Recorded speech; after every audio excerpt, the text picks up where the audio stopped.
My name is Kai and we are here in Berlin. I'd like to show you the darker times of our history. Let's go to the bunkers, structures from World War II time, from the time of the Third Reich.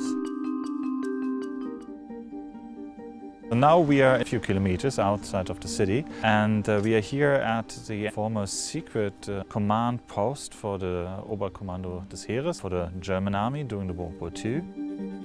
11 houses made like bunkers, but from the above it looked like a small settlement, farmhouses. We can see how strong the structure was, how much concrete was inside, how much steel was here. Let's go inside. They have 2 underground levels, and these underground levels are interconnected with a ring tunnel which is going through every one of these houses. This was a communication bunker.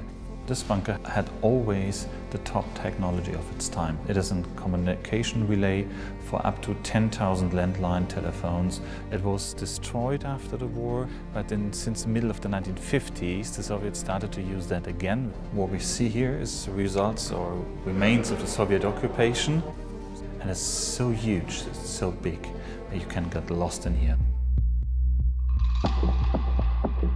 On a first glance, it shouldn't look like a bunker. They tried to disguise the bunker a little bit so it should more like a normal building here in a city area. Look, the banana. Since the 1950s, the bunker was used by the GDR authorities as a storage facility for fruits. So it was then called Banana Bunker. In 1992, this bunker became a club. Then closed 1995, and then it was sold to Mr. Boros, who then made it his personal art space. A space like this one that we're in right now makes you feel instantly quite claustrophobic. So you can imagine up to 7,500, perhaps 8,000 people in these small rooms. When you come in here, you are confronted with a completely different reality. Buildings that are remnants of the Nazi era, they're so heavily charged with ideology. But in this case, you're erasing the ideology, but you're keeping the testament of the past in order to connect it to the present day. Here we are under Berlin Mitte, next to the border. During the Cold War, this was one of the hot spots.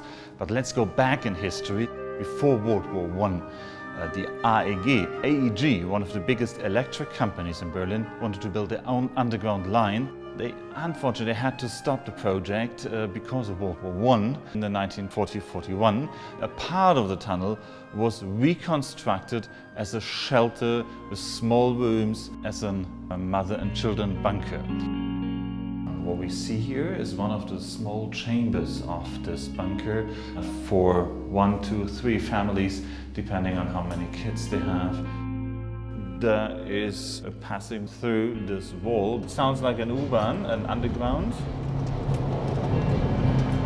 The line number 8, which is running here, was one of the lines during the dividing of the city, which were going from the west part of the city under East Berlin and then to the west part again. And it seems so easy to escape on this way, but it was very hard, and those who tried, most of them had been catched by the police. And here we are at the Berlin Wall. Here we have it, the remains of the Berlin Wall in the underground. If you look closely, you see a brick wall and you see back there steel plate. We are here at the eastern part of the city, and behind the steel plate there was the freedom, there was the West Berlin. Now we are in Kreuzberg, in a lovely neighborhood, and here we are in front of the so-called Fichte bunker. The Fichte bunker was standing empty a long time after the German unification, and then a few years ago somebody bought that and built a few apartments on top of that, a circular building which was formerly a gas storage facility from the late 19th century. 6 levels, and here you see the room numbers going up to 771. 771 smaller and bigger rooms for people to seek shelter. And after that, these parts of the shelter became a prison. The history imprints itself in this building on the walls. This is just a parking lot, nothing much to see, and that was the place where Hitler go into when the front comes closer and closer to Berlin. At the 30th of April 1945, Hitler first married his longtime girlfriend, and then later on the day they both committed suicide.